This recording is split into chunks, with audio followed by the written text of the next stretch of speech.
Kahirak, bakit parang laro na lang sa kabataan ng kalaswaan ngayon? Dahil sa internet, madaling ma-expose ang kabataan. Sa mga content na ginagawang normal, casual o kahit glamorized ang kalaswaan. Mula sa videos, memes hanggang sa influencers at celebrities. Madalas kulang ito sa konteksto tungkol sa responsibilidad, emosyonal na epekto, at posibleng consequences. Tulad ng pagbubuntis o sexual na transmitted infection dahil dito nagkakaroon ng maling perception. Na ito ay simpleng gawain lang, parang trend o experiment, kaysa sa isang matatawag na seryosong desisyon. Dagdag pa, may pressure din mula sa peers online, parang kailangan makisabay para hindi ma-out of place. Kapag pinagsama ang curiosity, kakulangan sa tamang edukasyon, at constant exposure. Nagiging mababaw ang tingin sa isang bagay na dapat ay may lalim at responsibilidad.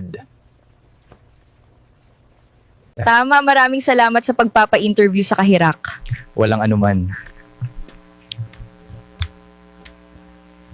Hi, ako si Kahirak. Pa-follow naman po sa aking page para mas ganahan pa ako gumawa ng mga ganitong video. Maraming salamat po sa inyo.